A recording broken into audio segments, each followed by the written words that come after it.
So just a few days ago, SpaceX successfully launched their 10th test flight of Starship, which is the Mars rocket that is supposedly going to get humanity to Mars. That's a very interesting and noble goal, but there's a really interesting goal in the meantime, in the intermediary before we get people on Mars, and that's the internet story. So I kind of want to use this episode, Ijaz, as an opportunity to share what SpaceX is working on and what I think a lot of people are overlooking, which is these Starlink satellites that are coming off of these flights. So did you, first things first, did you get an opportunity to watch this earlier this week? Because it was pretty incredible. My two interactions with the SpaceX rocket stuff, Josh, is this video that you're seeing on my screen right now, where this big metal canister that I think is about 30 stories high is getting caught by these claw-like machine things. And then a video that was going viral this week where apparently one of these ships just blew up.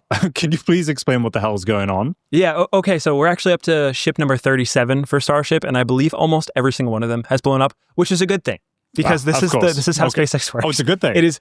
Yes, you quickly iterate, you destroy things, you learn, you gather data, then you rebuild, then you try again. So what you're seeing is a lot of rebuilds and retrying again. It turns out getting a skyscraper into low Earth orbit is a fairly challenging thing. But what we're seeing here on your screen that you shared is actually the most exciting part of the Starship program up to date. So the way Starship works is there's actually two pieces. When we say Starship, normally people refer to both pieces stacked on top of each other, but it's actually two separate things. There's the booster, which sits on the bottom, and then there's the Starship that's on top that has 9 engines or something like that.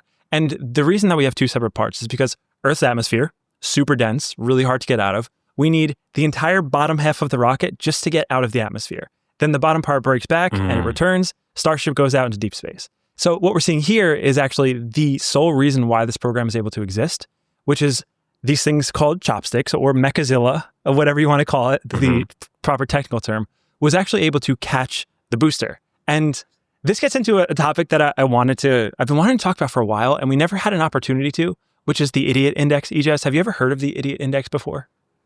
No, but I feel like I should be on it. Yeah. Okay, I'm excited to fill you in on the idiot index. So the idiot index essentially is the delta between the cost of the goods to create an item and the amount of money that you're able to sell the item for, or the amount of money that it costs to take the item to market. So for example, with a rocket ship, the old programs, say the Saturn V, took maybe $50 million of materials to build the rocket, but the actual cost of the launch was billions. So that means the idiot index is quite high. It took maybe 20, 30 times the actual cost of the raw materials to get a rocket into space.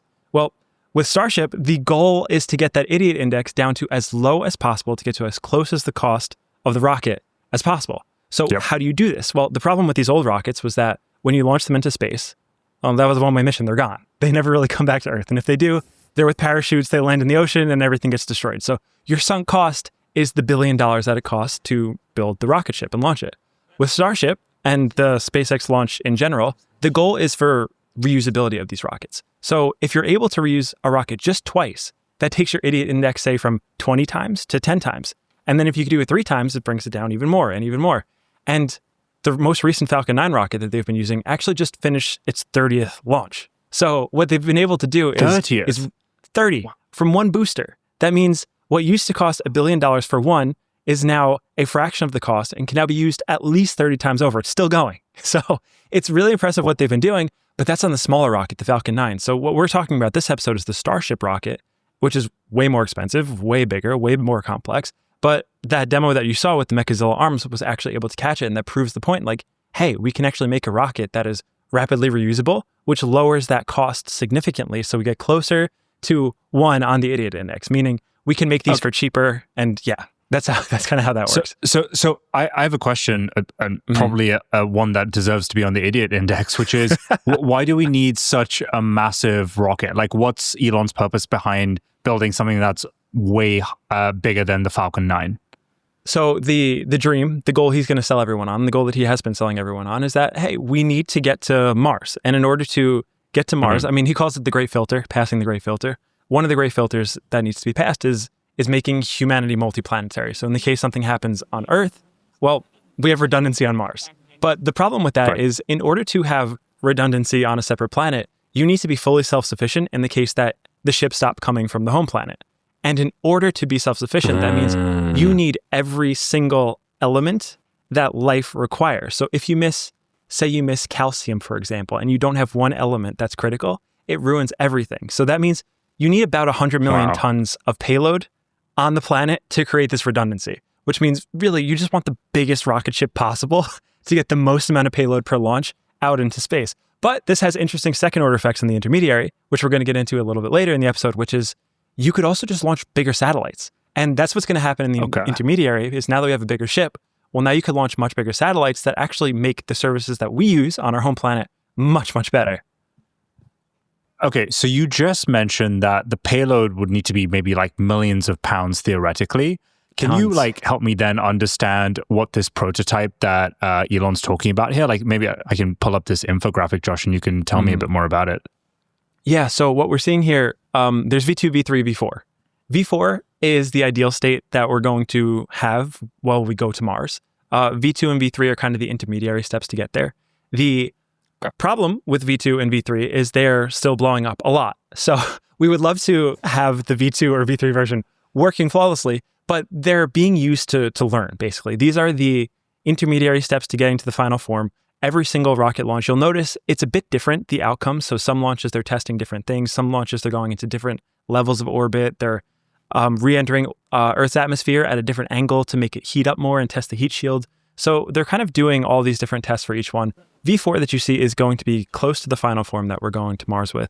And really what it is it's just slightly bigger, slightly more engines, slightly more payload. So the plan is to probably launch one or two more of these version 2s, move up to version 3, and then eventually get to version 4. Okay. And then in that sense, we'll hopefully be around next year and we will have a clear shot at actually sending one of these to Mars. Saying we as if I'm involved, but I feel like I'm invested. Shareholder. Yeah, exactly. Yeah, there you go. Well, hang on a second. When you started this episode, you said that this was all to actually do with Starlink. Isn't that an internet satellite thing? Like, what's this going to do with that? Okay, this is the part that's cool because this is the part that actually affects us. If you don't care about going to Mars, if that's not your thing, that's fine. This is something that should be your thing. This is something you should care about. It's the Starlink network. Basically what the Starlink network is, it's a series of these satellites that exist in low Earth orbit. They orbit around the Earth and they provide internet to you anywhere, anytime, any place. And what's happening here, we have the tweet pulled up right here from Sawyer Merritt, is you're starting to see the exponential growth of this network, right? Like you see a very slow trickle and then the line starts to go steeper.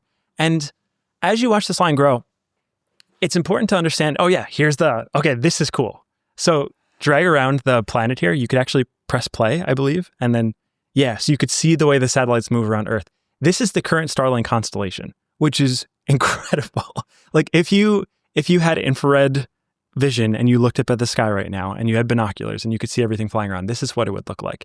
There's just this unbelievable array of satellites rotating around Earth at super high speed, all talking to each other. This is insane. This is the current state of the network. Starlink satellites? This is all Starlink. What you're currently seeing is all Starlink satellites. Oh my God. And there's this funny anomaly where you kind of see the top and the bottom are really missing a lot. And it's because they're actually rotating around Earth's orbit and they're trying to optimize for where the most people are. And there isn't that many people there. So for them to go vertically around Earth as opposed to horizontally, like latitudinally, it's just better. So they're going to work on getting the Arctic and the polar sides of the Earth going. But currently for now, this is what the Earth looks like. So these V3 satellites that are launching now, enabled through Starship, are really impressive because each one of these launches now for the Starship is equivalent to 20 launches of the previous rocket, which is the Falcon 9. Meaning, each one of these is equivalent to 60 terabits per second of bandwidth, which is roughly equivalent to 2.4 million simultaneous 4K streams, or 12 million 1080p streams, which is a tremendous amount of bandwidth per launch. And previously, at the cadence that Falcon 9 was launching, it would take about 3 months to launch 20 ships to be the equivalent of SpaceX or Starship. So if you launch Starship at the same cadence as Falcon 9, you're getting essentially a 400 times multiple on the throughput that is enabled via these satellites. And what's even more interesting is that the latency of these satellites, because they're much more powerful and they're in low Earth orbit, it actually drops to around 20 milliseconds. Now, for people who aren't familiar with what latency is, it's kind of the response time between your computer and the server you're interacting with. And it's about how long the signal takes to go from one to another.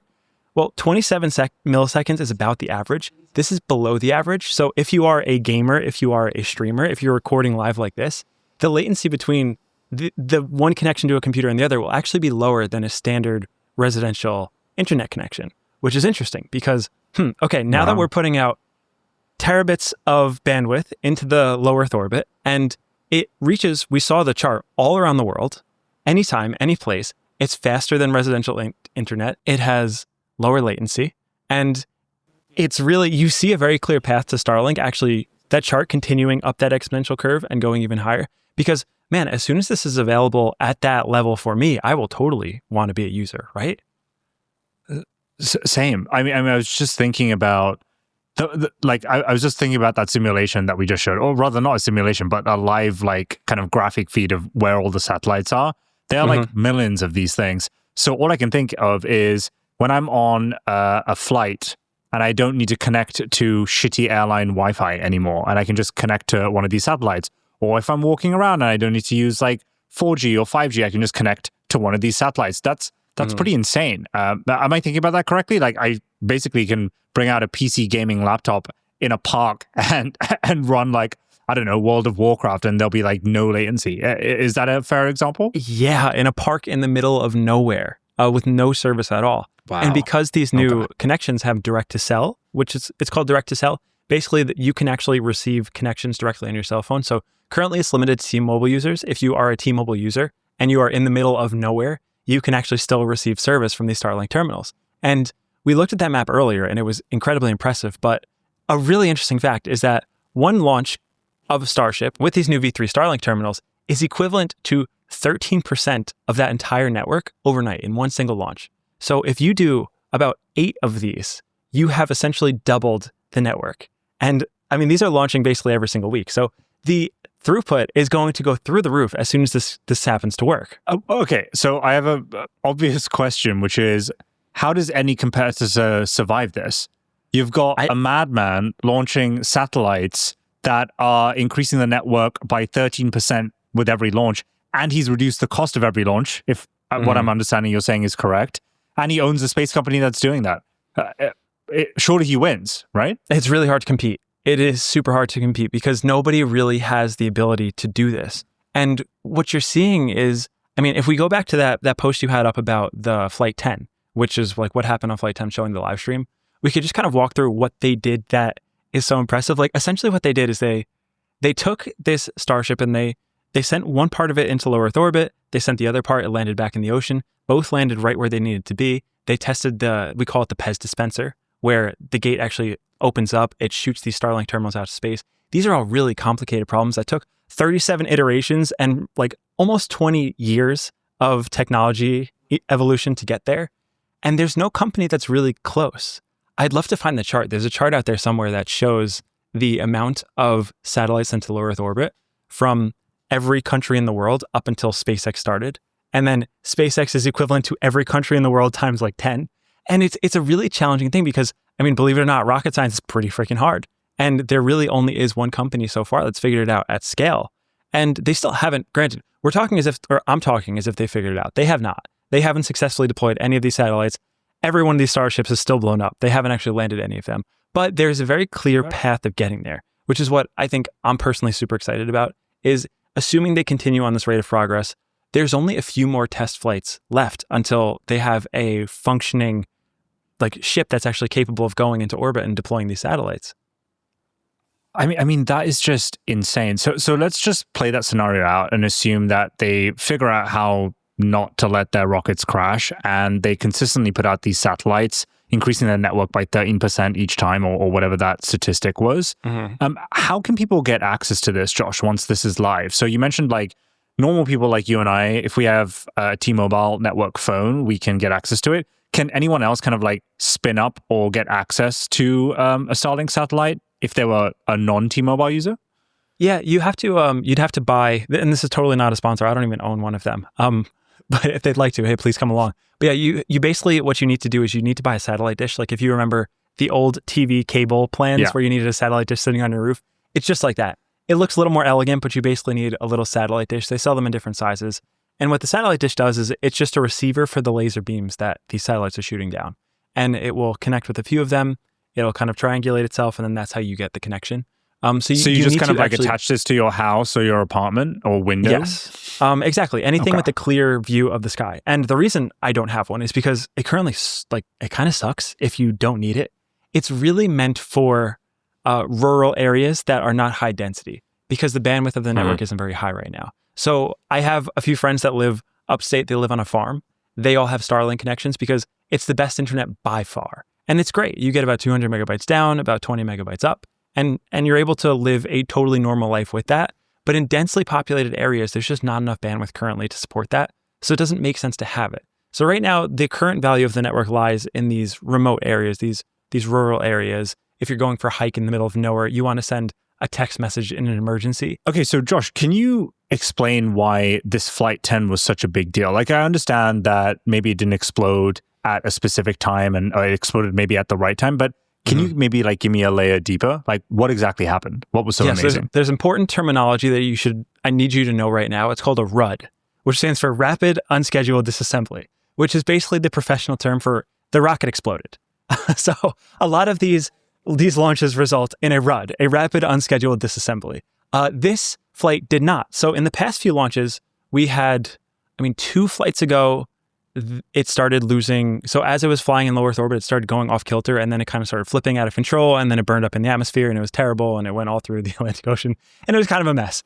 The next time, on the test platform, the rocket actually exploded, and not only did the rocket explode, but it blew up the entire launch site. So that set them back a month or two. Oh my God. So there's been a lot of these problems of rockets blowing up when they're not supposed to, these rapid unscheduled disassemblies. This time, everything blew up on time, which was actually really good. So the expectation was everything was going to explode, but everything exploded just at the right time. And one of the most important parts that they've been trying to test for many test flights but haven't is this term called the PEZ dispenser, and that's what we're seeing on screen right now, which basically is this gigantic door, the bay door on the side of the ship. It opens up and it dispenses these gigantic version 3 robots, or version 3 satellites. And what we're seeing here is the first deployment of these satellites. And what happened last time is there was a pressure problem and they couldn't get the door open. So this is a big deal because this is the actual process required to get these new version 3 satellites that enable this global network of internet connectivity to work. And they demonstrated for the first time that it actually works. So the things that happened here is PEZ dispenser opened, successfully deployed the satellites, successfully brought the Starship back to Earth, successfully brought the booster back to Earth. These were all good things because when you're building rockets, one of the hardest things, and one of the reasons why we haven't really had rapidly reusable rockets ever, is because our atmosphere is really freaking hot. And it's like super, super hot when you come in really, really fast. And it melts basically all the metal in the world. Like there's no metal that you can build, that we know of at least, that will survive the heat and friction of flying back into the Earth's atmosphere at hypersonic speeds. So what they did is they created this thing called a heat shield. And what they use is it's so funny. It's like, I feel like one of our moms could work this job where they're in a bakery and they're just baking these ceramic plates. And that's all it is they bake these series of ceramic plates that coats the bottom of the rocket. And it turns out ceramic is really good at being heat resistant. So what they've been doing is trying to test that heat resistance, test the heat shield by bringing the rocket back over and over again. And this time, they actually held up for the first time as well. So these heat shields, these little ceramic tiles, they all coated the bottom of the rocket and they prevented the rocket from overheating and exploding too early. So those are the things that sounds like the ship's ready to go.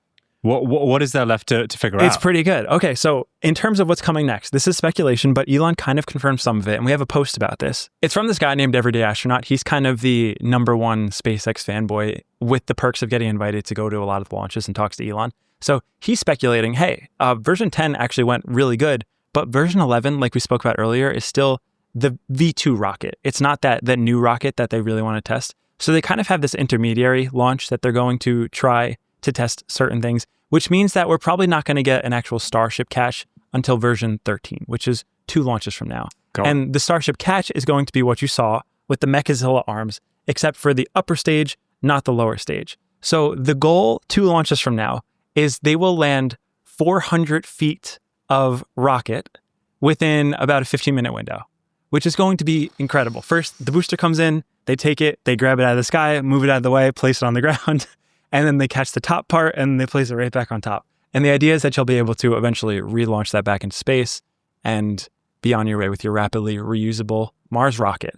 So it's going to be really exciting. Josh, when I think about everything that you've just told me, the image, or rather the scene that comes into mind was many of the Star Trek movies, particularly the recent one where it starts off with the protagonist basically getting abducted into a spaceship, but it's set in the future where you have these massive structures which launch and catch rockets. I think of Iron Man, Tony Stark, where you have similar structures as well with his spaceships. And this is being built right in front of our eyes. And it almost doesn't seem real. Like everything that you've told me doesn't seem real until I watch like the live stream and these clips of these ships being caught by these massive Mechazilla arms. And so I'm thinking about ships that you've mentioned, these big ships. I'm thinking about sending humanity to Mars. I'm thinking about satellites being dispersed at breakneck speed, at extremely high temperatures, which seem impossible.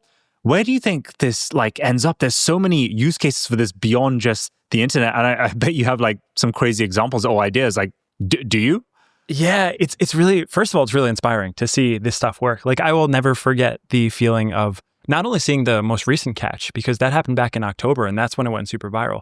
But there's been so many of these milestones that seemed impossible that when they do them, it's like, oh, I can't believe that just happened. I mean, the first one was just landing that first rocket back on Earth. Then they landed 2 of them at once. Then they landed 30 in a row. Then they landed a skyscraper. And it's like every time you see them progress, you're like, there's no way they can do it. And then they go and do it. And it's really unbelievable. And there's a lot of these second order effects that you're hinting at. So one is the internet. I mean, sure, we have gigabit internet laser beaming down from Earth onto us, but there's also this really cool opportunity to think about what it unlocks when you have these rapidly reusable rockets. So I think the other day, you sent a message about SpaceX in regards to their low Earth orbit mission. So kind of like we recently had on Blake Scholl, who does supersonic airplanes. This is like supersonic on steroids, where if you can actually create these rockets that are really safe, that can go into low Earth orbit, then come back down, you could essentially traverse any part of the world in about half an hour. So to go from like New York to Tokyo, about 34 minutes. To go from New York to London, about 15 minutes. And it creates this really bizarre world where, I mean, you can, things just, it feels futuristic. It feels like it's something out of Star Trek, right? Like you go to a launch pad in New York. Meme. It's that meme where it says the world if, and then they describe a problem and whatever. And then it's like this futuristic kind of world with like cars flying everywhere. Like what you just said, like transporting me from LA to Tokyo in 30 minutes is just insane. And I think like when stuff like that starts to launch, people will really start to believe that this space thing can be real. I guess is what you're saying. Yeah, and there's this great post you're sharing from Nikita, who is just like talking about he spent the day at Starbase and he never really understood the scope of what's happening here. And I think this is a common conception amongst everyone is like, oh yeah, this guy's building rockets, but the idea of going to Mars seems so far off that it's impossible to get excited about because it doesn't feel real until you go to Starbase, and literally an entire city, and you go see it for yourself. I mean, he's describing it right here, as the Manhattan Project. It's an entire city built for a singular mission of going to space. And it's incredible. And these things take a long time. It's been decades since they started. It will be decades until they get to where they want to go. But the fact that we're able to watch the progress in real time through these launch live streams, it's amazing to see. And it's one of those things that it's a bucket list item. Maybe we should do that, Edis. We'll put on our bucket list to go to Starbase for a launch one day in Texas to see one of these. Yeah. Because it's inspiring to watch like over my computer. I can't imagine what it must look like in person to see what's going to happen when these things really start to get going. The effect they're going to have. It's going to be amazing. I mean, the main takeaway from this last bit of this episode, Josh, is that it's just so inspiring and real. I remember watching SpaceX's first live stream for the Falcon 9 catch. That was like an hour and a half long stream from start to finish. And they put together this like really cool clip of like everything that happened. And I think I watched that clip like coming on like 200 times. It was just so inspiring watching it for the first time. And now it's just happening every day casually. And they're taking it up a notch by, catching 7,000 tons, 300 stories high or 30 stories high feet of shuttle, and then dispersing satellites. It's just so cool. And I guess I can't wait to see more of it. As lame as that sounds, it's same. so cool to watch. Yeah, it's amazing how quick. It's funny you mentioned that because my dad and I used to watch every single SpaceX launch. Period. Everyone that went up, we would watch the live stream. And then it got to a point where they were just launching so many of these rockets, and every one of them was landing, and it was just expected. I'm like, I can't keep up with all of these, and they just keep pushing the envelope forward. And now the new one is Starship, and I mean, again, they're doing the damn thing. They landed the booster, they caught it. Hopefully, in 2 launches, they'll catch the top actual ship, and they're just going to keep chugging along. And it seems like this impossible mission, but every single one of these test flights proves that it's not as they get closer and closer to realizing it. And it's exciting. It's something to wake up and be inspired about, that we are making progress in this really difficult thing we've never been able to figure out in this really narrow window of time in which it's actually possible to do.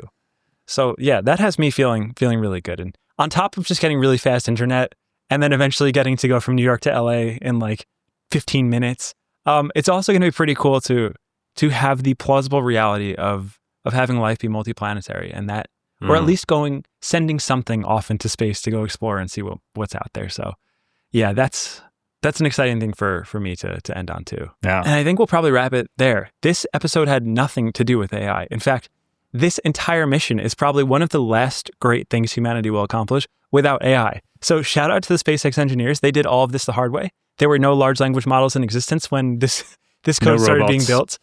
We're also recording this episode. It is currently 11:20 p.m. Eastern Standard Time. I'm exhausted. So if we were stumbling over our words at all, it is because it is very late. But we really wanted to get you an episode for this week. And there wasn't a ton of super exciting AI news. I really love the SpaceX stuff. Ejaz seems like you're pretty stoked about the SpaceX stuff. So we're like, why don't we get on and just try our best to record something about something that we're interested in, and hopefully it resonates with you. Hopefully it was informative. If it wasn't, I'm sorry, we're trying our best. It's really late, but we wanted to get you an episode out there. So if you enjoyed it, please don't forget to like, subscribe, share it with your friends who might really appreciate this. It really goes a long way. We are 47 now on the Spotify leaderboards. We are close to slipping out of top 50. So we got to put our foot on the gas. We got to keep on going, keep sharing with your friends. Yeah. But yeah, that's pretty much it. Thank you all so much for listening, for sticking with us till the very end of the episode. We really appreciate it. And we will see you again on the next one. See ya.